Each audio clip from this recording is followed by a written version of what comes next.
You're now listening to Sound Talent Media. Check out more shows at soundtalentmedia.com.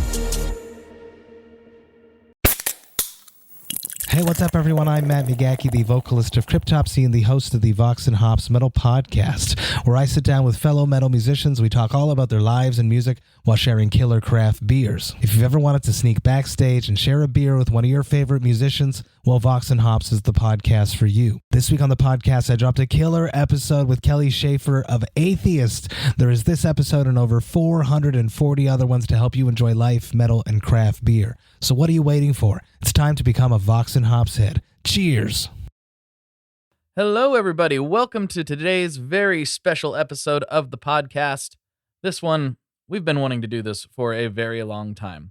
So let me give a little backstory before we jump right in, just in case there are any new listeners and they're not caught up on the lore and connections that are going on here. So, first of all, we have myself with a podcast, obviously. Here we are.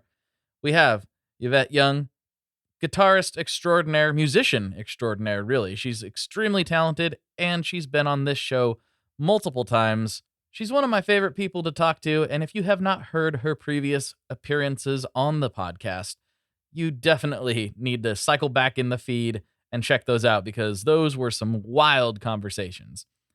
And then we have Dewey, my good friend Dewey, fellow Portlander, and also excellent podcaster. He's been on the show as well. He has a podcast called the Peer Pleasure Podcast. He speaks to a ton of interesting people, and he has also had Yvette on, I think this is her 5th appearance officially. And so what we've done is we just decided, let's all three sit down for a dual podcast of sorts. Maybe a round table? I don't know what you call it, but we record it all together, and Dewey and I are both publishing it. So that's what's going on here. And there's not much gear talk on this. I think the word guitar pedal gets mentioned once.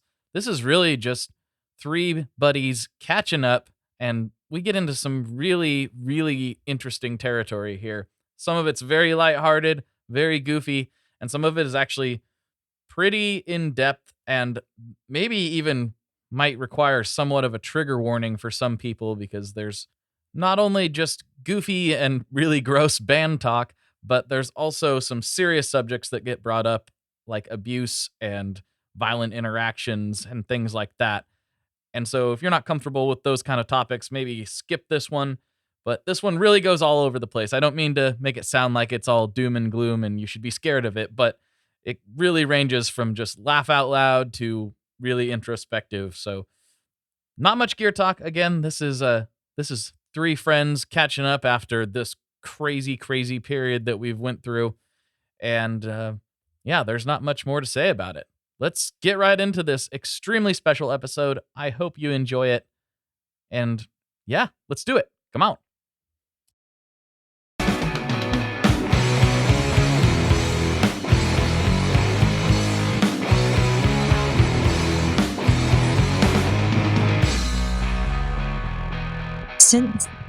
Sounds great. The mic? That should be good. Yeah. Is this great? Is this too close now? Yvette's on 3, 4. Okay.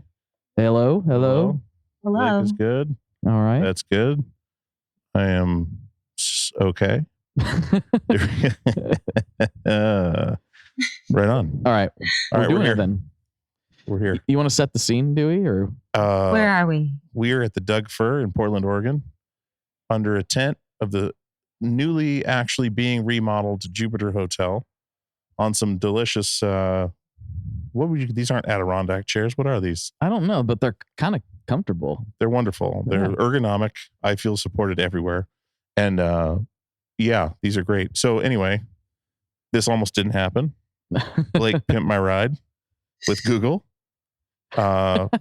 If you have a Ford car that is acting a fool, stick your key in, turn it to the on position 8 times within 10 seconds. Mm-hmm. Your locks will click, and then push your key fob and it will fix your car.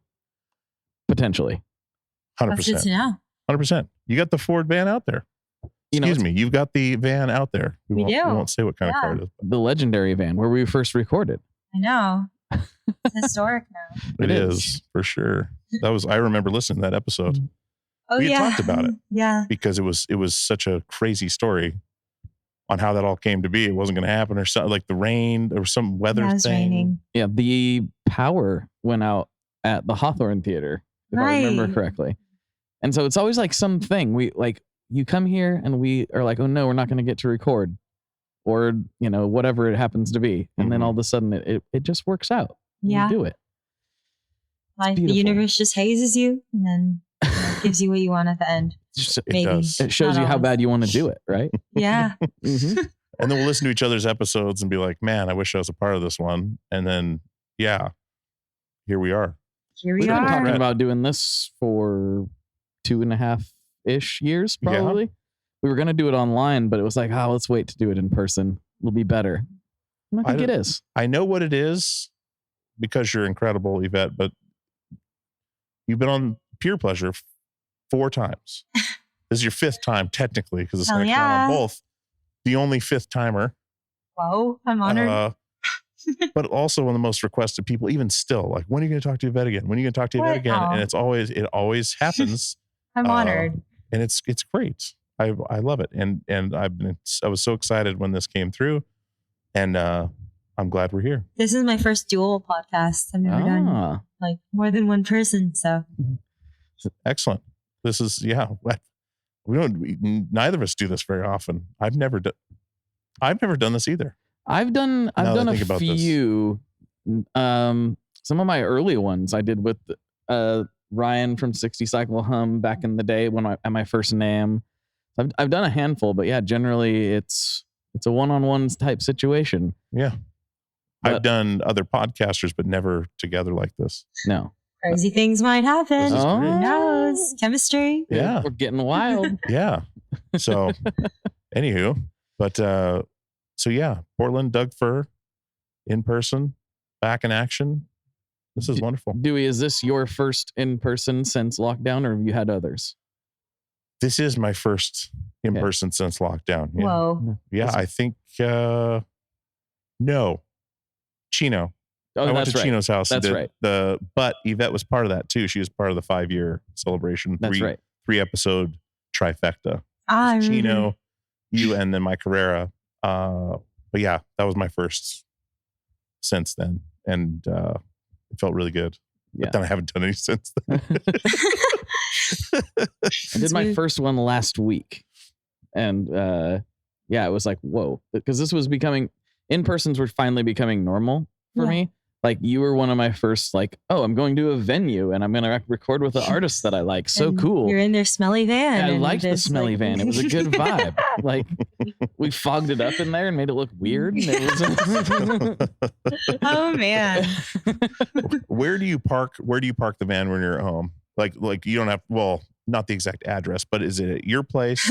My address is. Here's the coordinates. We've been through that before, but I guess what I'm getting at is, when your folks poke their head in the van, if they do, are they completely disgusted? Because my parents lost their minds the first time we drove to Alaska, and they like poked their head to see where their kid's been living. They about died. It was awful. Yeah, we parked the van at David's house. He has like the most street parking space. And the van is in pretty abysmal condition. I've been requesting a deep clean / detail for the van for like a couple of years now. I feel like we're definitely due. There's like certain coffee stains that I think have been there for 5 years. There's like there's like a cup holder, and because the suspension in the van's a bit shaky, like coffee just splatters on the side of the van. I just like look at that splatter and just memories come flooding back of past tours. I remember the coffee splashing and like adding. Yeah. Compounding into this one brown stain on the side. Yeah, anyway, sorry. I need to stop talking about this coffee stain.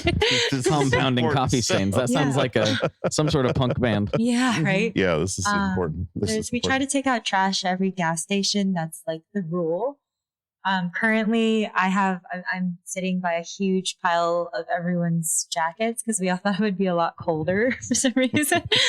So yeah, it's just boots, jackets, random petals floating around. Yeah. I lost my slowly melting in there. I'm trying to find it. Oh no. Yeah. I brought it for this tour, but then ended up not using it as much as I wanted because we're not playing like the heavier new stuff. Mm-hmm. So I just took it off and now it's like floating in the van somewhere. Evan, if you're listening, I'm sorry, I'll find it.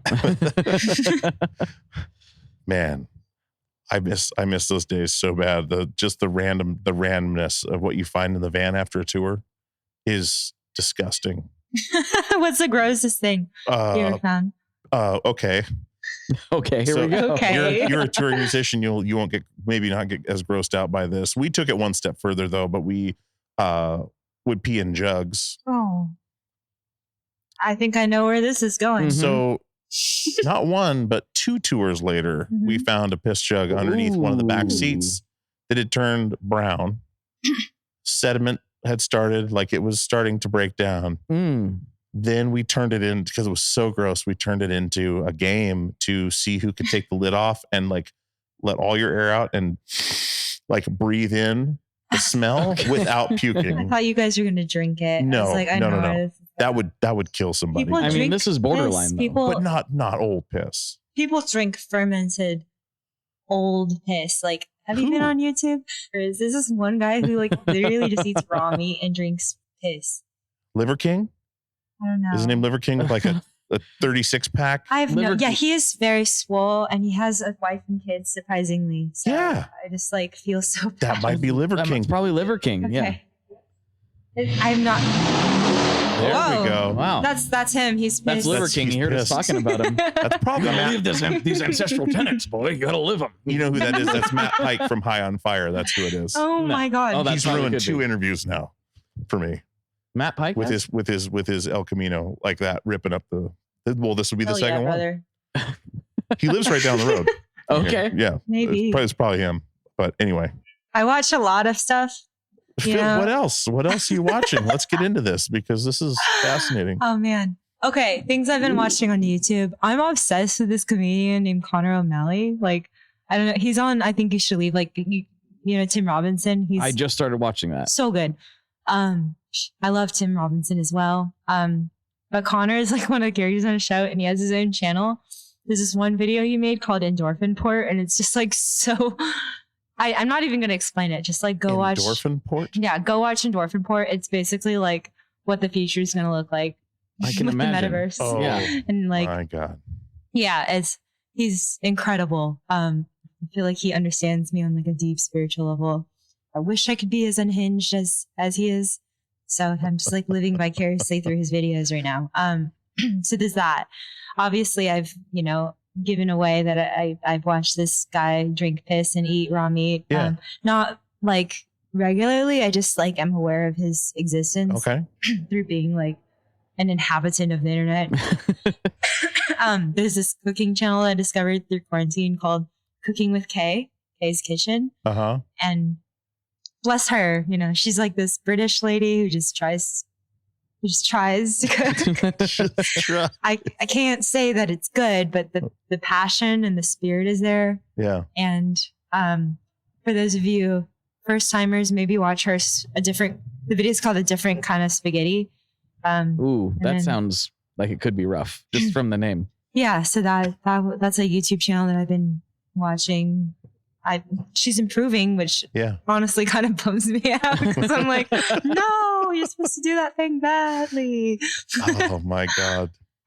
Just proves you can do anything on the internet with the power of the internet. Yeah. I think more people could learn from her because she knows she's not very good. Like it's apparent in her attitude about it, Mhm. but she like just churns out videos nonstop and she doesn't do it for validation. She just does it because she loves cooking for her son who has to taste test everything. Yeah. And it's beautiful because she has like millions of views and she's able to make a living from it. Do you engage with any of these YouTubers? No. I'm a very strict. I barely comment Okay. or talk on the internet. I'm just like a creep lurking, Mhm. watching. That was going to be my next question because, inevitably, if you did comment a lot, somebody's going to probably notice at some point. And that's got to get a little little dicey once in a while, I suppose. I know it's funny because I'm technically like a quote unquote public figure, but I like keeping it low key. Yeah. And just Mm-hmm. post and Still your leave. creep on. Mm-hmm. Yeah. I like that. I'm curious how you engage with other creators like yourself when you do like either find a kinship with them or find something like, I need to talk to this person. Has that happened to where you have engaged one of these, not the cooking shows, but maybe something guitar related or something music related, to where like it's turned into something, but you, instead of lurking, actually approach them? Since you have people that approach you all the time through your social media, I'm curious how you would approach someone as a fan, I guess is what I'm getting at. I feel like I never have, like I rarely do, just because I'm so, like, I have this weird thing where I'm like, don't get to know anyone, because if they exist as this abstraction in your head, like nothing can disappoint you. You won't have any bad interactions with them. Like, it's just like you can admire their art from afar. Mm-hmm. It doesn't have to be this like personal thing.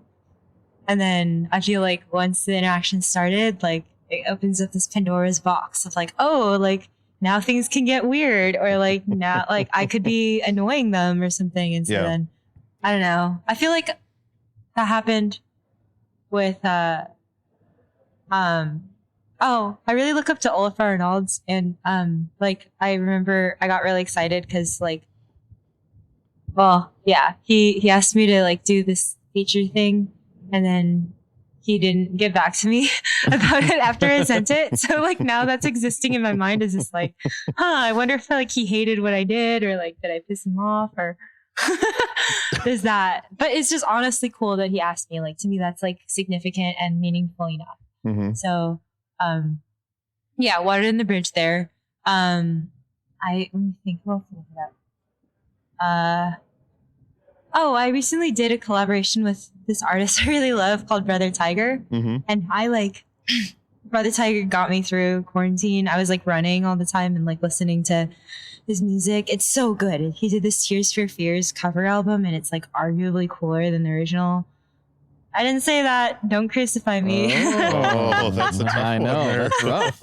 Don't crucify me. Okay, look, they're different. They're both amazing. Mm-hmm. But yeah, like I'm just such like a Brother Tiger stan. And when I got to do this collab, I was really excited. I get to work with someone I really look up to. So that's cool. Turned out cool. That's amazing. Yeah. But that, I don't feel like that happened because I like talked to him. That happened because we happen to both be friends with like the guy he records with. So yeah, kind of like linked us together. Connected it. I totally understand the like wanting to maintain some level of distance and mystique from like artists that you really look up to. But I think Dewey can relate to this. Like, my whole goal is to meet artists that I look up to. And for me personally, I've yet to be like disappointed. It's always been like, I know it's going to happen at some point. You know, you do enough episodes, you're going to be like, I can't wait to talk to insert person here. And like, man, I couldn't believe that Ted Nugent was a jerk. Could you believe that? Yeah. Shocking. I don't know why I had to do it. Sorry. Bad humor. But you know, for me, it's always been really rewarding to like peel back the curtain a little bit. And it's also empowered me to like make my own stuff. I'm like, oh, they're okay. I can do stuff too. Like, they're people, you know? Yeah. And so I understand like wanting to maintain some level of mystique, but I've always found it really rewarding to actually get to meet my heroes, at least so far. That's awesome. Yeah. I think like for me, it's like, it's not even that it's been disappointing or whatever. It's just like, I'm just such a shy person, and I'll like talk to someone, be really warm if approached, but like otherwise I try to stay, I don't know, like I try to just do my thing and not really pay attention to like much around me. Yeah. Yes. We were talking about this, something similar. I don't know if I've ever told you this, Yvette, but the first time you and I met, I showed up to the place, and we were talking about this. We were getting dinner in there while you guys were doing your VIP, and I don't know how it came up, but it's something like, it goes along with like, don't judge a book by its cover kind of thing. Because I showed it, and David was like kind of the tour manager, so to speak. So I showed up, met him. He's like, oh, cool. Okay. Yeah. Just wait right over here. You know, she'll be ready in just a second. Cool. And I had no idea, like we'd never met. You and I had never met. So I had no idea where this was going to go. But you guys were headlining, I believe. It was at like Al's Den or something. It was under the Crystal Ballroom. It was like in the middle. You're right. It was a headline show. Yeah. But you were trying to get everything perfect, like get it all set up, make sure it's ready to go. Yeah. And I'm sitting there. It was so hot that it was a summertime show, I believe, because it was like sweltering hot. And like you went to this side of the stage, you went to this side of the stage, went to this way. And I was just like, Jesus Christ, like, are we ever going to do this thing? Like, I'm just sitting here, like getting impatient. I was like, in my mind, I'm just like, this is taking forever. And then you came over and you're like, oh, hey, I'm Yvette, and everything. And then we did our interview. And I was like, this is one of the coolest people I've ever met in my life. So it was one of those things where I was like, I could have just been like, well, it's been 20 minutes past time. I'm just going to bail. And none of this would ever happen. So it's one of those things where it kind of goes along with the meeting your heroes kind of thing, but like, you just don't know. You don't know what someone's going through, dealing with. Yeah. When I looked back on it, she was setting stuff up everywhere, like getting everything ready to go for the show. It's your show. Yeah. Which made complete sense. But then I was just like, what a dick. I was just sitting like, and then one of the greatest people I've ever met in my life. And it would have just gone away if I would have just been in my head still, I don't think I've ever told you that, but it was really funny to look back on that. We were talking, it's like, man, I could have been a complete asshole. And I'm really glad I wasn't, because, I don't know what it was that day. Maybe it was just a long day or something, but I was like really impatient, and I'm usually not that way. It's okay. But anyway, it worked out in a much different way than I was expecting. So yeah, tour's kind of crazy. Like, especially when you're operating at a level where, oh, sorry. Oh, hello.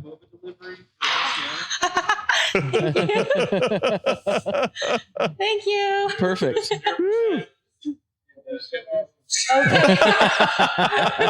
get that crowd surfer and we'll see about your tip. All right, thank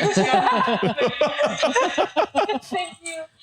That is Forrest Macho Man Randy Savage I right like there. that. That's wonderful. I love those he glasses. just delivered a tea for me. We do tour bobas because it's like we don't drink, we don't really like party or anything. We just love bubble tea. Mm-hmm. That's our thing. I love that. Wholesome AF.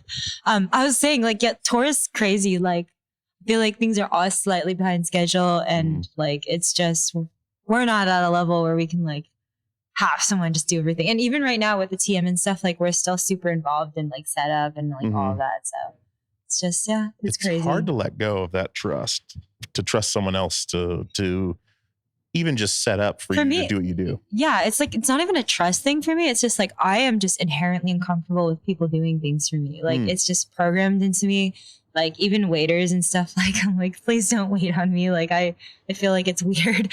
Like I want to clean up after myself. I want to load my own stuff. It's just like how I was raised. Yeah. So to have someone else do that for me makes me feel like a little spoiled princess, and I don't like that feeling. As I sit here and have my tea brought to me by my drummer. And I think he bowed on the way out. He did. Like, oh, thank you. Yes. Yeah. Yes. A bow or a curtsy? It was a curtsy. Yeah, more it was of a curtsy. Yeah. Absolutely. Either way, it was very, very endearing. I liked it quite a lot. It was nice. Yeah. Yeah, we're a wholesome bunch, like a family. Touring. I don't know how people can tour and like hate each other. Like I can never do that. People have made careers out of hating each other on tour. Maybe it comes out on stage. Yeah. The aggression of the hatred piling up in the van, and all of a sudden it's just like, but like it's crazy because I feel like on stage I can't put on a good show if I'm pissed off at anyone. Like I feel like that energy comes out and you can feel it in the chemistry on stage. Have you ever played any pissed off shows? I have. How was it? Oh, terrible. Yep. Terrible. It ended with a near fist fight at a convenience store afterwards, separating us from the chips, like a chip rack. If it wasn't between where like go to one side, go to the other, you know how you like let me at him, like it ended that way. It was, and it's not the only one, of course, but do you remember what was the cause of it? Yeah, it was so going back to you and I connecting through other things, that Bottom of the Hill show you were at Portugal Man, that was the first one I did with them. Yeah. Maybe third show this fight was at the Bottom of the Hill show? No, but it was with Portugal the Man. It was with John, and but it was with Anatomy of a Ghost John, not Portugal the Man John. So same John, different era of different era age. of John. Yes. When we were younger in Anatomy of a Ghost, John and I got at each other's throats all the time. So he would do things like he would this is so dumb, Yvette. He would, I was just so defensive and angry that he would say something and I would hear it wrong. So there's one show, we had a sliding van door, right? And he slammed it. My foot was in there. And he said, "Stop being such a priss," right? But then I said, "Who the fuck is Chris?" Like, I thought he was calling me Chris. Who cares if someone calls you Chris? Who's Chris? So I said, Chris. "Who the fuck is Chris?" And I was like ready to kill him. You meant Chris Angel. And it just went. The I said, aforementioned Chris. I said, Chris, you're being a Chris. And it just went on from there and there and there. And so, but with that band, we would like beat each other up on stage. Like we'd be like flying kicks, and like John would get on Zach's shoulders and stand up and wrap a mic cord around his neck and lean backwards. Whoa. And they never had any beef together, but like if he was on my shoulders, whatever, like I fell against my amp and my head hit me in the chin, fell off my cab and hit me in the chin, busted my chin open. Like there was a lot of animosity in that band. That's insane that you could get through a set. I don't remember why. It was like, well, yeah, we had to. Like we needed that $50 to eat tomorrow. Like it was feral. It was like a way toned down Black Flag, I guess. Like, 'cause we weren't in those dire straits. We had like the internet, but we weren't eating dog food, but we were eating like $3 a day budget for food. It was terrible. Yeah, you told me a story about like sharing a burger or something. Oh, making the McDonald's value menu into a nice meal. Yes. Yeah. I remember that one. What? It was so you take $3, right? Back then, the dollar menu, everything was $1. Okay. So you buy a McChicken sandwich, right? A small fry, a side salad, and a water. The water is free. So there's your drink. Mm-hmm. You take the chicken off the McChicken, cut it up and put it on the salad, make a chicken salad. Mm-hmm. And then you put the fries on the bun for the burger and eat it, a fry burger with a chicken salad. And you felt fancy. It's kind of exotic. Yeah. Or you go to Taco Bell and get 3 bean burritos and then it's over.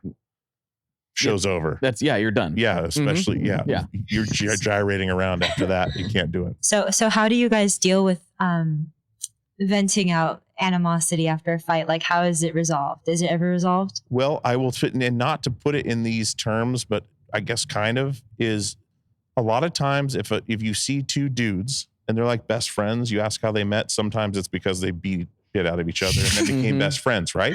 Yeah. You just club them over the head and then you work it out. I think it's different with women, but like men aggressively that way, like especially that age there. Yeah. Mm-hmm. You fight each other and then you realize, hey, you're kind of cool. Like when does it happen? Like mid-fight? Like you're like, damn. No, it's afterwards. Someone wins, and then it's, you hug it out and you're like, all right, you're cool. Mm-hmm. But it's not, do you feel like it's like primal. The emotional aspect of it, like is actually, it disappears? Like it's gone? Kinda. The reactionary side takes over. And I'll then have to try this. You get out everything. I'm getting ideas. You get it out. Yeah, you get it out. You just wail on them or they wail on you and all that adrenaline melts down and then you think clearly for a second. Okay. Yeah, it's like really a refractory period. So have you been in a fight? Oh, yeah. Yes. And about that same age. Okay. I didn't tour. One thing I've talked about on my show a lot is that like I knew early on, like I loved music. I loved recording. I loved writing. I was like, I hate road trips. So there's no way I'm ever going to be able to tour. I hate even casual, nice road trips. I just don't like them. 4 hours is like my max that I want to drive. I just don't like it. And so I knew that like I was never going to tour and like make that my life. So that's sort of why I shuttled careers and went a completely different direction, even though music was what I really loved. That makes sense. But I definitely like was an angry teenager and definitely got into fights. I can't say that I ever developed a best friend from fights, but I did not be enemies with people. There was like sometimes there was like me and this guy hate each other. And then it would get to a head and we would beat the crap out of each other one way or another. And then it was like, we're cool now. We don't have to do that anymore. Like, like we got that out of our system and now we can be civil. Yeah. At the very least. All these bands have like band therapists and whatever, but maybe they should just be beating the shit out of each other instead. I would love to do that. To be a band therapist. Oh, okay. Like if I was to do that, if I was to go into that realm, I would focus strictly on bands. I think it's really needed, honestly, because I think especially like a normal therapist, this is what I use BetterHelp right now, and it's okay. They used to sponsor the show. Hey, yeah, I use BetterHelp. Hey, Had some horror stories starting out, but now I've settled on someone who's actually helpful. It's just difficult though, because I feel like there's some aspects of touring that if you just don't do it, like you just won't understand that you can't like just walk away. Like, no, you can't. You're literally in a contained enclosure, like driving for like 15 hours. So absolutely. Yeah, I think that's actually a really that's a job that is necessary, and I don't think there's many people who do it. I don't think that they specialize in that. Like there's that Metallica documentary, some kind of monster, and they bring in the therapist that lives with them basically for a year while they're making that awful record. And then there is your homie again. God damn. They're in Europe right now. There's no way it's not him. Matt. That's definitely a 4-cylinder. Yeah. I think that's Chris. Yes. I don't know who Chris is. It's Chris. It's Chris. Chris, settle down. Yeah.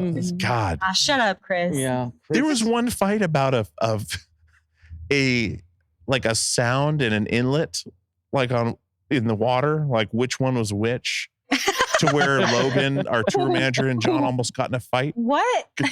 Dude. Oh my God. That van saw some stories. Damn. Much like yours. But oh my God. We've been doing one thing that I've been enforcing on this tour is every Monday we do like a wellness check, because in a van when you're traveling that tight quarters, you can't hide anything. Yeah. Like if you're in a bad mood, especially because we're all kind of sensitive people, like we pick up on the mood change, and it's like in order to stay on the same wavelength as everyone, I feel like it's important that everyone knows what's going on, especially if like we're going to operate like a family. Like it's important that we all know if someone's going through a rough time, so we can anticipate if they need some space, or like if we have to treat them like extra nice or something because you're going through a hard time. We also do efficiency checks where it's like, okay, what went well the last couple of shows, what didn't, what can we like improve. And it's cool because everyone kind of gets a chance to like voice their grievances, and nothing. I hate passive aggression. Like to me, it's like there's no room for that on the road. So everything comes out, and it's nice. God, Ken must love you guys. No, well, maybe. He's like, these guys understand what it's like to be adults. I feel like we're always bothering him. You can check in with him. You should interview Ken. Be like, I would love to. There's things that we had called the manager for that I will not repeat on this show, but like situations that happened physically that, like you were WebMDing things, like things happened, and then embarrassing things happened where middle of the night, call Rich and ask him what to do. Do we go to the hospital? Like, yeah, I'll tell you about it off air, but it's oh my God, it's hilarious because I was there when it happened and I was trying to sleep and it was bad. But come to find out, Rich gets a call in the middle of the night, like, what? Like, what happened? So like things like that. But we had no, hey, let's chat about this or that. It was like, where's the next show? Let's go. Yeah. You guys handle it in a very mature way. Well, which is the only way. It's been a long time work, coming. like. I've been wanting it for like several tours now, and this is the first tour where we have like a TM. And I told her I was like, enforce this, and she's like, okay, got it. And she does it. It's been a necessity. Like honestly, the first couple of shows were insane, just because we had tech issues. Like we swapped a sound check with another band just to streamline things. I won't air my bandmates' personal thing. Like I feel like when I like love and care about people, I don't want to waste any time being upset at them, because it's like such a stupid use of energy. Yeah. So I'm like, if we can just talk about it right now, it's gonna be uncomfortable, but if we can get through it, then like it'll make the rest of tour just like super easy, and then builds trust, and then someone can come to you with their problem and trust that you're not gonna take it the wrong way. So for me, like whenever I have usually it's like if I'm upset about something, even if I view it as somebody else's fault, I can usually try to flip it around and internalize it to be like, okay, this is how I feel about it, but they are viewing it differently. but I'll still be mad about it, and I'll need to get that out somehow. And for me, that's usually like a physical thing that I need to do by myself. Oh, I thought you meant like a fight. Like Well, a fist fight. No, I don't go around Blake punching wants people. to fight. I don't go around punching people these days. Now I punch myself. So No, don't do that. I Yeah. get it though. I get it. it's usually like a physical, like some sort of intense something, like Where's workout or Chris? whatever. But I don't see how, like, I know there's a lot of people that deal with that kind of stuff that same way. And I don't even know how that's possible on the road. Like to get it Like out. if you were to like maybe like powerlifting's your thing, or Running? spring or running. I used to run to get it. I was boxing for a while. through Yeah. Oh, I quarantine. remember that. Yeah. Yeah. That would do it. Boxing We was a should good one. Bring a little bag. There you go.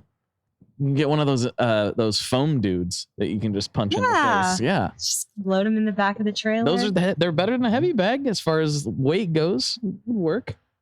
Throw them out on the road. I would challenge you guys to record some of these sessions that you do Oh. amongst yourselves. Like, just record it. Put a recorder on. Record these sessions. Don't show them to anybody. But at the end of tour, go back and kind of just listen through some of these things. And you may find some really amazing insights, but also some like, what the was I thinking? Like, I sound like an idiot, Yeah. which may help streamline some of the healing there, or the changes that need to be made. Like, One thing. yeah. Sorry, go ahead. I didn't mean to No. interrupt. One thing that I do practice is when things happen on tour and I'm angry about it, I know that I'm a very emotional person, but I also am aware that like it's not wise to like have a discussion with someone while you're emotionally charged, because you might end up coming across more intense Mhm. than desired, or use language that's like harsh or whatever. Mhm. So Things you don't even mean a lot of times. another rule we have is like, well, like bring it up in the moment if you can, but if you're feeling really angry, like it's just good to take some space and then write stuff down, like how you feel and like your notes, and then have like a proper outlined conversation with the person about the thing later when you're feeling less intense. Yeah. And that way you don't end up sounding like an asshole or anything. Mhm. That's been really helpful. Do you look back at your notes sometimes and you're like, what? Oh, wait, I'm mad about what? Like, this is not a thing I need to actually worry about. Everything that I've written is very legitimate. It's something I need to be. If anything, I feel like I've deserved to be like more upset throughout the years, but I'm just really good at like stuffing it down. I can see, yeah. And just like Yeah. it builds up to a point where I just have like a laundry list of grievances. So yeah, it's the same shit. Mm-hmm. So usually always the same shit. Yeah. But we're all works in progress. None of us are perfect. But yeah. Totally. Man, shoving it down. Shoving it down. Putting it down or beating the shit out of each other. That, I mean, According to yeah. Have you done this? Have you kicked someone's ass? Not in my band. Have you punched someone Have in you the ever face? closed Someone fist? in the face? Yeah, close. Like Absolutely. intentionally Absolutely. connected, punched, and like felt that bone on bone punch. Yes. How did that feel to you? It was. Because you've got your It was my mature first- side, but then you also have your primal side. It's like, you I've know. been through Your some Liver King shit, side. like, Yeah. I, honestly, like I grew up with a bunch of domestic abuse, like having to separate my parents or my dad. What? Yeah. How have we not talked? Well, of course, Well, probably yeah. haven't It's talked like about not this, something but- that's like well, yeah. rosy to talk about. on a Well, we haven't podcast. talked about a lot of rosy things either. That's but true. like, Yeah, I grew up I with a didn't lot know of that. abuse, and like I ran away from home, like couch surf for a while because of What? abuse in my family. We're cool now, like well, yeah, they seem like wonderful, wonderful people. yeah. I'll just get to the thing about punching someone in the face. Yeah. My All my first boyfriend tried to rip out my nose ring at the time because he said it wasn't feminine. And then he Oh my God. it wasn't just that. It was like he used to just like lock me in rooms and stuff.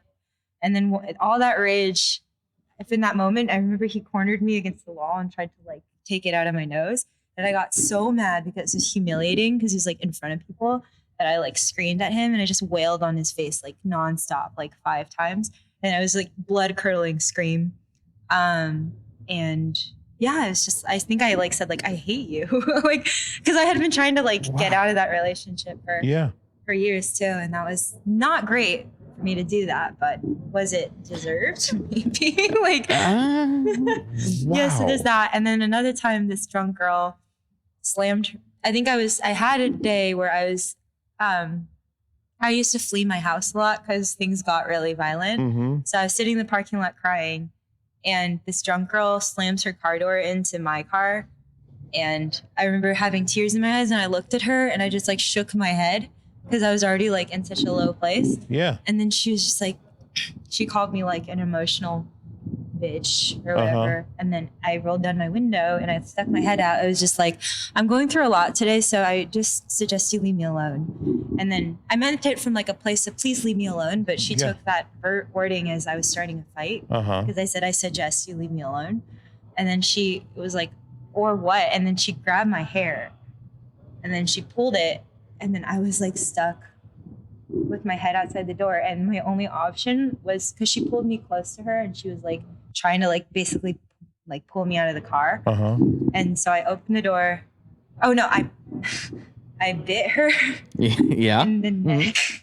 Whoa. This was me seeing red. Like one thing about me is I go from like super sad, and if someone picks on me when I'm really deeply depressed, like I go to like rage because it's like, why would you kick someone who's already down? Like that is such an ugly part of human nature, you know? Yeah. So I bit her.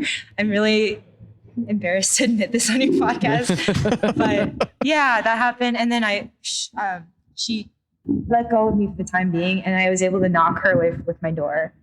And then I was like screaming at her because I was seeing red. Have you guys ever seen red? Yeah. Oh, yeah. Yeah, I saw red. And I was like, I am going to take this person down right now for bullying someone who's sad, you know? Yeah. And yeah, Did it feel more like bullying someone who's sad or bullying me because I'm sad? Just in general. In general, yeah. In general, like I just hate people who like gotta put an extra knife in someone when they're down. Like that's something where I feel like people have done that to my friends, and I'm just like, what's wrong with you? Right. You know? It was like mom vibes, like protective mom vibes. Yeah. Like dormant. Let me ask you this, because of course seeing red is a legitimate emotion, emotional response. As someone as emotional as you are and so in tune, how do you view that side of you? Like, do you embrace that side of you? Do you fear that side of you? Like, because it's a legit emotion. Like it's rock bottom. Like there's nothing left in the tank, or you know you're going into the red, just like in a car. Like it's gonna pop. Well, what it is it's a trauma response. It's PTSD, which like through going to therapy, I learned that I have like a ton of from just like my childhood and everything. Yeah. So, and what you can do is just identify when you're reaching like that low point in your tank where you're like, oh shoot, I feel there's certain things that happen. Like for me, I get a little bit dizzy, you know, I hear ringing in my ears sometimes if I'm starting to go to like way depleted. And then identifying that and getting that space for yourself so you don't go there. And then it's not a place that I like enjoy going by any means, but like also accepting that everyone's human, and you know, if you do go there, just like try to step away from the aggressor, you know? Yeah, but it, like you said, it's not always easy. Yeah. Sometimes you're like literally trapped in that situation. Yeah, you have to stop it however it needs to happen. I mean, if somebody's pulling you out of the car, there's not really an option to be like, I please don't do that. Like you can try that for about a half a second, and then you realize this person is not going to stop. I have to make them stop. Life's not like Dora the Explorer where you're like, swiper, no swiping. And you're like, all right, it's my bad. Like, no, sometimes you gotta punch swiper in the fucking face. Then he'll stop. I'm just kidding. I'm not condoning violence. I mean, I wanted to punch swiper in particular a few times, to be honest. After that happens though, like how long does it take you to come out of that? Like where, because I will start shaking uncontrollably, like I get Parkinson's that. shaking. Yeah, I get that too. For hours. Like I get that, and there's like that adrenaline, right? Like you feel like you got like bugs crawling in you. Yeah, like there's like something in your skin, and I can't calm down. It takes me hours. I call it like Super Saiyan mode when that happens, because I literally get like superhuman strength. Yeah. And I like throw. Yeah. And so I'm like swearing a lot this episode. I'm glad. I'm glad you're coming out of your shell. All right. Yeah. Part 5 and part 3. Yeah. Yeah. Part yeah. 8. So Yeah, this- part whatever. I don't know. You just like, how I feel is I literally feel like I don't care if I live anymore. Like it's like this like survival thing. It's like, oh my God, like I'm like whatever I need to do to get out of this situation, I will do. And I have like no fear for like anything. That's what it feels like. It's adrenaline. Yeah. Right? You're prepared to die. Yeah, you're prepared to just die or to get out of the bad situation, which is crazy because you're gonna die. But yeah, the shaking thing. What sucks is the next day. It feels like I did the craziest workout of my life. Like I am so sore. I'm like, it feels like I ran a marathon or something. Yeah. Yeah. It's that I think it's the only way you can truly go all in is to give up the option of you coming out of it as well. Yeah. It's at that the only way you can be 100%, and you're never meant to be that far, I don't think, for very long. Not for very long. That's why that pain and that recovery is so hard. Because it's like, what the hell? Your whole body's just saying, what the hell was that? Yeah, exactly. Just lost control. And then any injuries that you sustain, you don't feel until like the next day. Yeah. So it's pretty crazy. Yeah. Pretty wild. It's interesting because I relate to almost all of that, except for it doesn't take me that long to come down. Once the situation's over, Really? I come down pretty quick. Definitely not hours. Yeah. Like maybe an hour. Yeah. Like, and then I come out of it pretty fast. Once either I am beat up or the threat is eliminated, like one of the two, like it goes away pretty fast for me. I just need to get space. Like I need to get away from the person or situation that is making me like that. As soon as I find space, like being in nature or like playing music really helps me come down. So yeah, I think you need to know how to just snap yourself out of it. Yeah. So all this stuff you were talking about with your folks, was this pre-hospital or post-hospital? Pre-hospital. Pre-hospital. First boyfriend stuff was pre-hospital? Yes, pre-hospital. Pre-hospital, but drunk chick was also pre-hospital? Pre-hospital, yeah. This is all my childhood, like my formative years. So this is like so turbulent. Like all of my earlier songs about like wanting to escape, not wanting to like live. Like it's like all about feeling trapped in my situation and trying to find beauty in like ugliness, you know?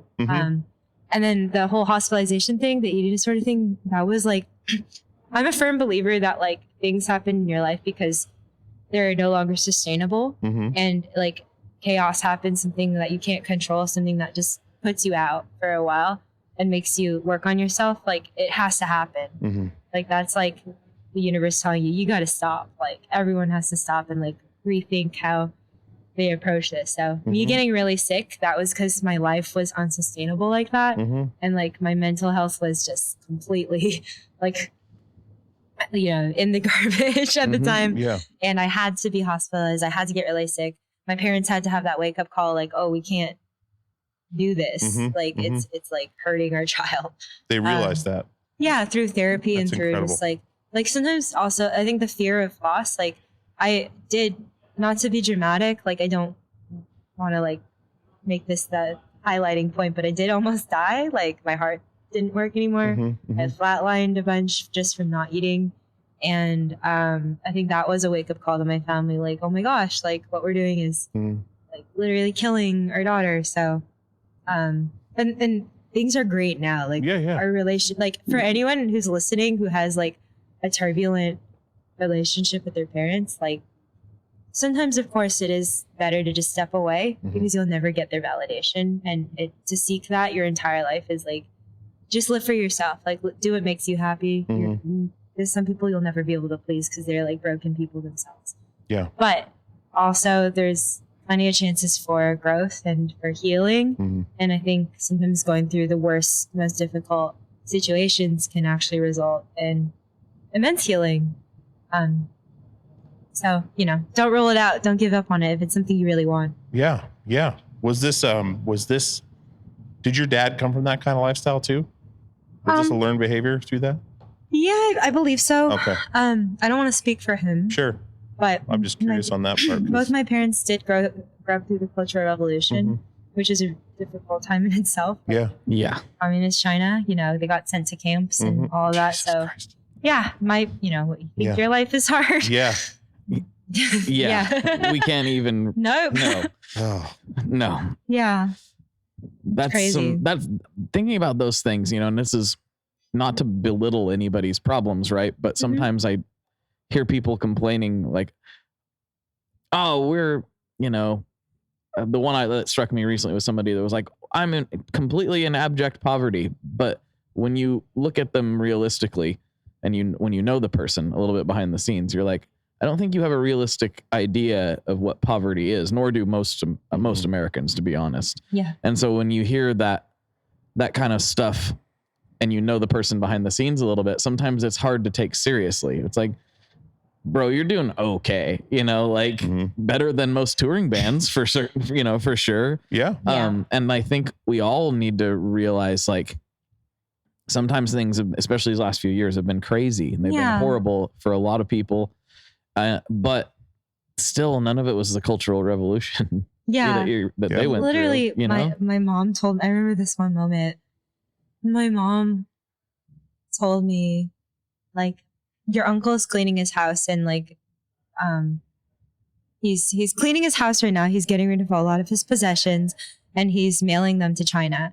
And I was like, why? Like, why is he doing that? And then she was like, oh, your uncle wants to send stuff to this one family in this like village as a thank you or whatever, because they're having kids and all that. And I was like, oh, what's with this family? And then she's like, well, your uncle, they found your uncle.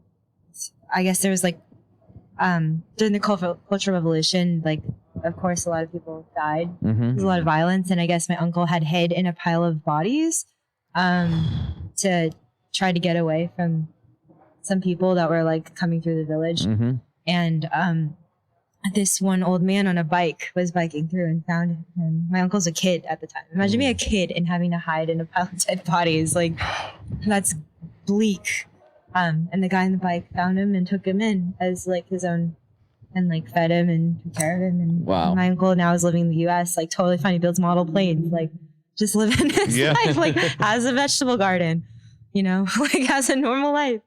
And it's like, I remember hearing that and just being like, holy crap, like my life's dope. Like, right. Like I don't have to hide in a pile of dead bodies to avoid being like bayoneted or whatever. Right. Yeah.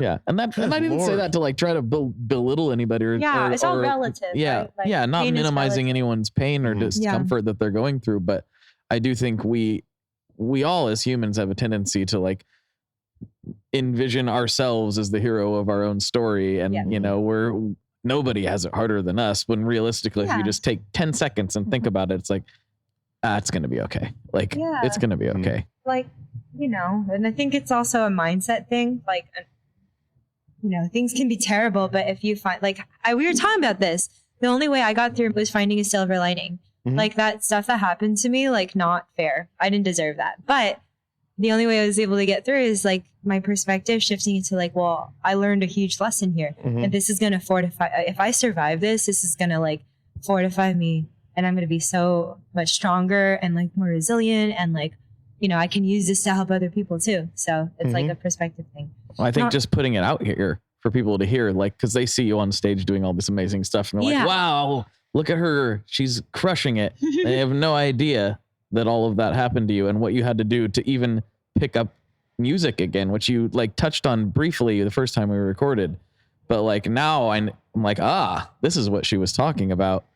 I didn't have any idea. And getting that out there for people to hear, it's like, that's amazing that you're willing to do that, because who knows what somebody listening to this is going through right now and needing to hear exactly what you just said. I've seen it through our VIP meet and greets and stuff. Like, people come and like tell me, they write me letters and tell me like what they're going through. And I'm just like, holy cow, like, I can't believe that this is helping people. And that makes me feel like I have purpose, even though I do write for myself and myself exclusively. Like, it's therapy for me. I feel like the fact that it can touch and help people through a really dark time is just an added bonus, and it makes me feel validated a little bit. So yeah, it's incredible. It's important. Incredible. That kind of stuff where people it's just such a weird thing when people are willing to just come up to someone they don't know and lay that kind of stuff on them, you know? Yeah. It happens all the time to public figures, but like, it's just the guts it takes to do that. Maybe it's easier. I don't know. I've never done it myself.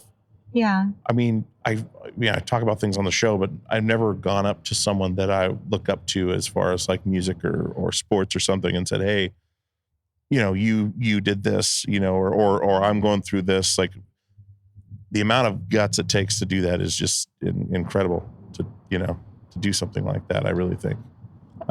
Yeah. Like when we did our part 2 and people would come up to you, like we're at the table doing our thing and they would come up with, oh, Yvette, oh my God. And then they would like, and that's the one we were talking about, the at-home guitar lessons. Like Yvette will come to your house. Guitar lessons. That blew my mind. I was like, she does what? This is not a good idea.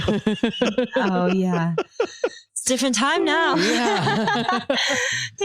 Yeah. Did you stop doing that shortly after that? I mean, how long ago was that? This was 4 years ago, or something like that. Yeah, I remember hearing that on Dewey's episode and was like, I can't believe she does that. Like, I wouldn't even be comfortable doing that. The dude was sitting like 2 tables down, just the whole interview, just sitting there, like just waiting. I mean, I kind of get it on one hand, like, but on the other hand, it's like, wait till your scheduled time. I don't know. It's a great idea in theory, but the dangers it would put you in could be awful. Yeah, I've had a few scary encounters, but I think, after the stuff that happened to me with the crazy person who came to my house, I think I've had to put a little more distance in between me and people because I'm realizing, look, it doesn't take being a public figure. If you are a person on the internet, someone can find you. Someone who's mentally unwell can find you, and they can make up any story they want about you, get obsessed and fixated on you, find out where you live, and just... I mean, if you're working in a grocery store, that can happen. If you are a person on this planet. But especially on the internet, though, like, I feel like people, because they get this, like, 2-dimensional view of, like, who you are and what your life is like, literally anyone can be on the internet and, like, see a person. So it kind of just invites that sort of negative attention. I had it was weird because everything I've done has been so gear based, right? And so I was like, that's not going to be weird. Like, it's guitar gear. You can only get so weird. But I had some really creepy emails very early on. Oh my God. That made me almost stop because I was like, is this what it's going to be like? Is this what happens to everybody? Do you remember did you just say something wrong about like a feature on a pedal? No, it wasn't even that. It was somebody who like, because I had did the podcast fairly quickly. I had started on Instagram and then did the podcast. And it was somebody who had listened and got an unhealthy attachment to me. Oh, of all people. I'm like, most people don't even want to look at me, let alone have an unhealthy attachment to me. This is bizarre. I just finally had to I was like, I think I'm going to have to at first I always try to respond to everybody to the best of my ability. It's just what I do. And I think it's important to do that. Yes. This person had to go just away. I had to stop responding. It was mostly via email, but I was like, this person really, really thinks they know me in a way that that nobody but my closest family and friends know me. And they would never send me these kind of things. It was an interesting wake up call, especially as a dude. That doesn't usually happen. It's I hate to generalize because of course it did happen to me, but it's just bizarre that it could happen over. I'm like, I'm going to talk about pedals on the internet. Oh, you can be. That's exactly what happened. Yeah, super weird. Yeah, that's what I was like. Oh, it's got an email from so-and-so. They're always really nice. Oh no. Yeah. See, you can be anyone doing anything. And someone out there, there's just people out there who are just not great, doing great. Yep, exactly. In the head. Have you ever had anything like that, Dewey? I get as vague as you need to be. So I've had some, but I my weird thing is I get people hitting me up to record things for them, like stories they wrote, like erotic stories they wrote. Oh, there's wow. Yeah. Like Dewey, we people weren't that- going to talk about this on the air. But this is to qualify this too. It's men and women both that want me to record something they wrote in my voice, and because they listen to the show and do. You have a nice things. voice. Yeah. Thank you. Mm-hmm. I appreciate that. But they use the show for more than just listening. Please respond to my emails. Yeah. So it's happened actually quite a few times. It started out kind of small, like here and there, and I was like, that's kind of a weird niche. And then more came in. And I was like, okay, this is actually a thing. Mm-hmm. And apparently some people have done it to multiple people, like reached out just trying to get someone to do it. Like some people offer money, like, if you read this thing, and I'm like, it's kind of weird, point? But it's like, I haven't done it. Like I haven't taken them up on it, but it happens quite a bit. And it's really weird. That is really weird. Different places, not even like different countries. Like it's a thing. So apparently that's kind of the weirdest part of it. I mean, there's people that are really enthusiastic fans of the show and like know my kids' names and all this stuff. Well, that's great. Yeah. Cool. But it's never gotten, aside from those emails I'm talking about, like, or DMs, like it's never gotten to the point where I had like shut it down or something, or kind of like push it away, kind of just lean into it for a minute and it kind of goes away. But then like, I've never had the, kind of moment, except for like, oh, that's kind of weird. But I look at it kind of differently, I guess. Yeah, it takes a lot more to get me going that way. Well, it wasn't, I mean, if it was as simple as that, I would have been like, whatever, just ignore. No, I'm not doing that. Yeah. But no, this was like, oh, you have interests that I do not share. This is not going to go the way you envision that it's going to go, I think. I can only imagine your DM lockbox of weird. I don't look at DMs anymore. For that reason? Dude, I used to respond to everyone. I just it gets to a point where you're not able to do that. Like I barely have a life beyond work. Mm-hmm. And it's like, if I were to spend time like taking on everyone's, like, I want to believe me, I wish I could cut myself into infinite pieces and give myself away to everyone, but I only have a limited amount of space. And I think for me to survive and continue creating and do the thing I love, and I can't go and like individually address everyone's problems. All I can do is make music that's uplifting and like pour myself into my art and hope that it can help someone indirectly. Mm-hmm. I think that's like my attempt at like compassion. But yeah, I don't check DMs anymore just because they can be weird. People get like overly attached. Yeah. People, I'm also like really grateful. Like honestly, I think sometimes it's also pretty lonely, like being a public figure, because it's just like you want to just have people like be your friend for who you are. Yeah. But who I am is like not on like the stuff that I put on the internet. I feel like that is just like maybe 5% of like what I have to offer as like a person, and it's just like weird to meet people who already like have like assumptions about you or think like they're this one thing. And yeah, I don't know. For a while, I was doing this thing where I was like, I was using like Bumble just to make friends, like like no romantic, whatever. Like platonic. Yeah, completely ultra platonic. And I just like wanted to talk to people. I didn't tell them what I did or anything. Like I was just like, I want to learn about your life. Like, what do you do? You're not a musician. Like, you make gerrymandering simulations, or, like all these random jobs. And I was like, this is fascinating. And it like, I don't know. I just like wanted to kind of have conversations that didn't relate to all of what I do too. Yeah. This is great. I feel like this is always like, talking about stuff that I feel like truly, really matters. Well, yeah, too. And this is something we would do without microphones. Well, you and I have talked on the phone plenty of times about so when it's real, like 100%. It's not about that at all. Like that's the thing. It's just you're a fascinating person, but there's so much more to you than what you do on stage. That's just what people are, that know you for. Like you're saying, that's what's super interesting that you bring that up too, because it's something I ask all the time is how do you deal with, somebody walking up to you thinking they know who you are and you don't know them. That's the thing. Everyone in that room tonight is going to know who you are, but you don't know any of them hardly. Like, you know what I mean? Or they have a perceived notion of who you are going into this. Yeah.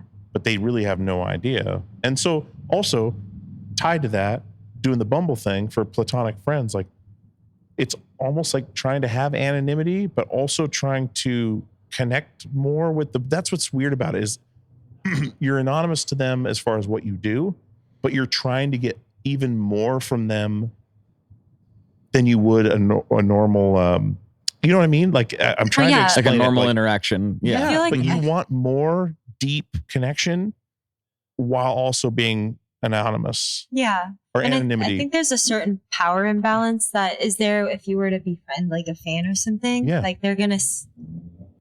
I just don't like that. Like to me, that's icky. Like I don't want to feel like I have like any power over a person. Like I want to be equals, you know? Yeah. That goes back to the princess thing. Like you don't like that feeling, you know, when somebody's trying to serve you stuff. It's almost like that, but on steroids. Yeah, exactly. Like I don't want someone to think I'm like, I walk on water or whatever. Like I want, like, I think the best kinds of friendships and stuff, someone who will be real with you and like call you out. And like also someone who, you know, like, even if I was stripped of everything that I do, I think like at the core, I still like who I am. So I hope that, you know, someone can notice that part of me and want to be my friend rather than like, oh, cool, she has a lot of guitars and like, you know, shreds or whatever. Like, yeah, I think that's like the most important stuff.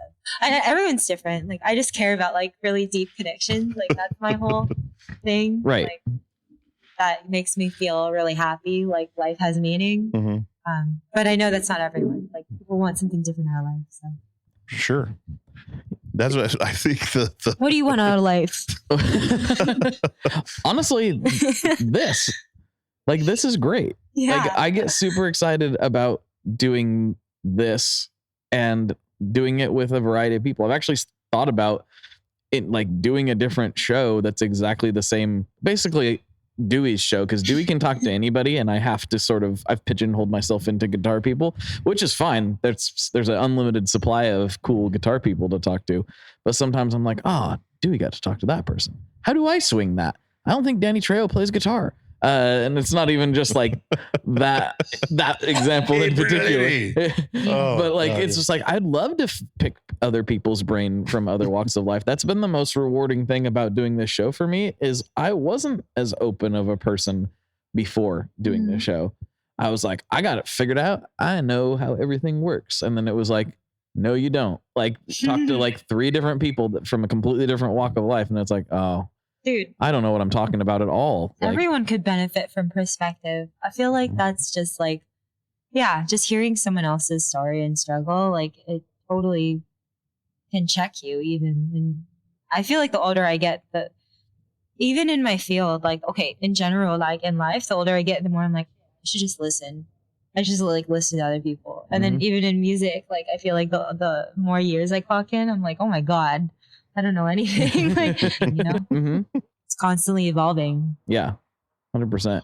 Man, you know who my Bumble is? My Bumble, if I had a Bumble, like if someone would personify Bumble as a person, it'd be Monica at Speakeasy, because she connected me with you. She connected me with Phil.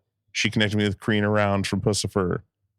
3 of the deepest connections I've got out of almost 300 episodes of the show. Dang. All from her saying, hey, I think you like this person. See how it goes.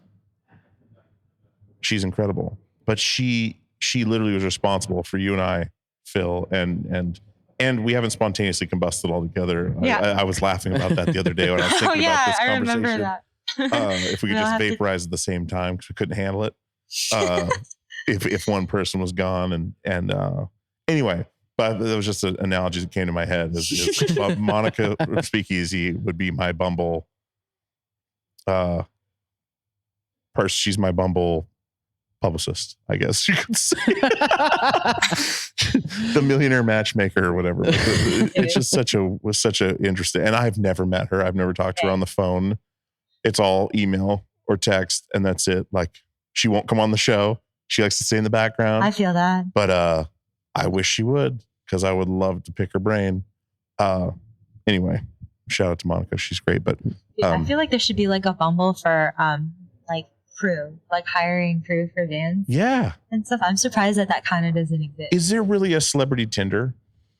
Yes. There it's is? called Raya. Raya? It's not exactly Tinder. It's more like industry people, like if you wanna, like people do use it to do like Yeah. Hookups. Mhm. hookups. I'm not a hookup person at all. So it's like my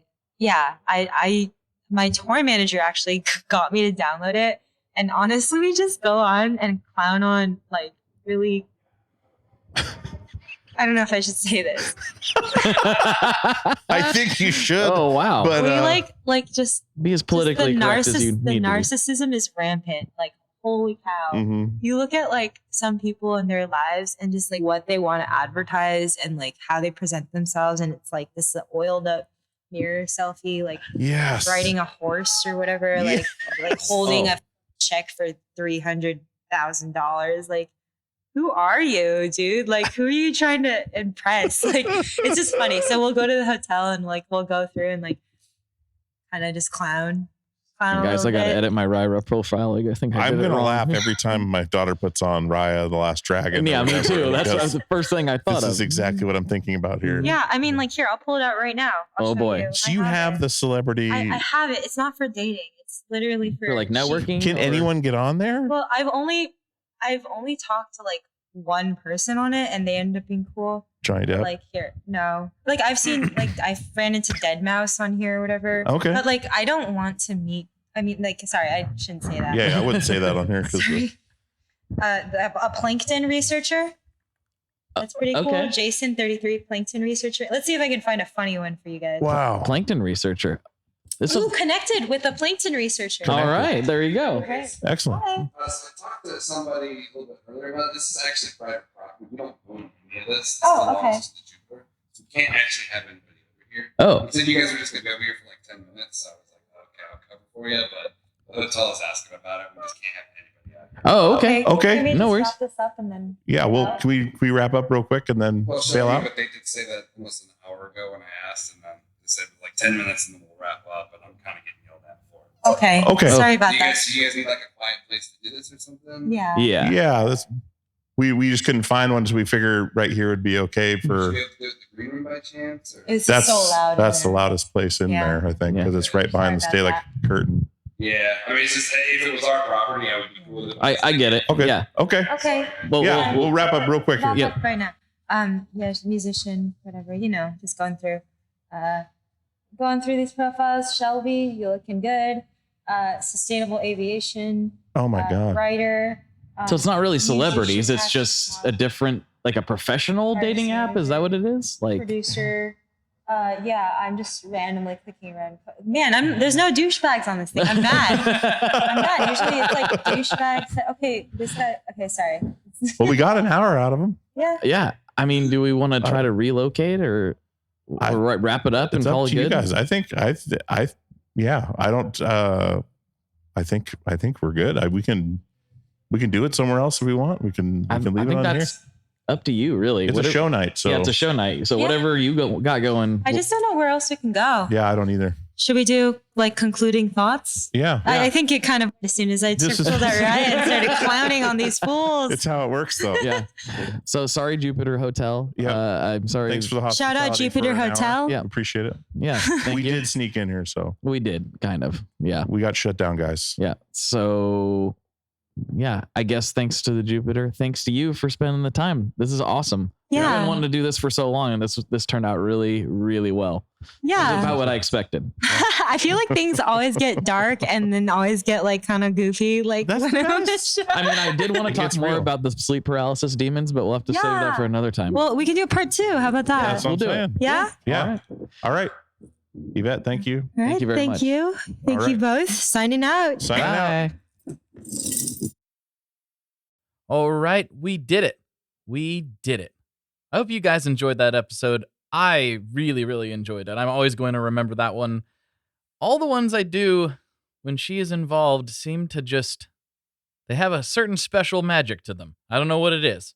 But like Dewey said, she's also a guest that gets requested on here a bunch. So yeah, I think she comes off that way to everybody. But I have some good news. if you want the part 2, there is a part 2 because the Jupiter Hotel said, hey, you can't be here, but you can be in our lobby. And so we went over to the lobby and we recorded for about 40 more minutes. And if you'd like to get that conversation and help support the show, you can go over to Patreon, patreon.com/tonemob, where for $5 a month, you will get access to all of the extended interviews and a bunch of other stuff too, if you want. You don't have to, of course. You can also get that premium content by going to Apple. You're in the Apple podcast app, and you can subscribe to the premium content through there as well. It's the same price. It's just a little easier for some folks who have Apple devices. But if not, Patreon is the place. And I tell you, that helps out immensely. I cannot overstate how much that really, really, really helps. It goes directly to the show. It literally keeps the lights on. No joke. It is literally paying the electric bill. So thank you all so much for everyone who is doing that. And if you can't, I totally understand. But if you could help share this show with somebody you think would enjoy it, that would be immense. Also, make sure you check out Dewey's podcast, the Pure Pleasure Podcast. Make sure you check out Yvette's music. If you don't know it, I mean, come on. She's one of my favorite guitarists. Please go check out her band Covet and her solo stuff. Just give her a follow on all the socials. She's fantastic. And yeah, that's it for this week. I've got some really fun stuff coming. I'll let you know about all that very soon. I'll be at GearFest next week, gathering as much content as I possibly can for everybody. So I will keep you all posted on the social medias and the Facebook group and the Discord and the text chat. I'm everywhere, man. I'm everywhere. Hit me up. I'm here for you. Bye-bye. One last thing before we totally sign off here. I just want to remind you that if you do any shopping at Stringjoy, that's Stringjoy guitar strings made in Nashville, that will help me out as well. As I've said for years, I'm heavily involved in that company, and I really do think they're making the best products on the market. So if you would like to try custom strings, go to tonemob.com/stringjoy and check them out today. I seriously love what the team down there is doing. I help them out with all kinds of things, and by you supporting them, you are also supporting me as well. And hey, you need some strings, so why not get some custom strings just for your guitar and playing style? Again, the link for that is tonemob.com/stringjoy, and that will take you right to their website, and you can do all your shopping through there, and that will help everyone involved out. So thank you very much. Talk to you next time. We are brought to you by the wonderful folks at Gun Street Wiring Shop. Yes, Gun Street Wiring Shop. I've talked about them before. I used to say based out of Bend, Oregon, but guess what? Sean moved to my neck of the woods. Sean's in Portland. Sean is awesome and has helped me with a bunch of stuff lately. And if you have wiring needs for your guitar, he can help you too. If you want to get weird with it, he can get weird. If you just need to spruce things up a little bit, there's your guy. He takes all the guesswork out of doing your guitar wiring, and he makes it simple, and his customer service is top-notch, and I can't say enough good things about Gun Street as a company. I really respect Sean and what he's all about, and the product is top-notch. I've got 3 different guitars that now have Gun Street harnesses in them, and I could not be happier. So go to gunstreetwiringshop.com and check them out.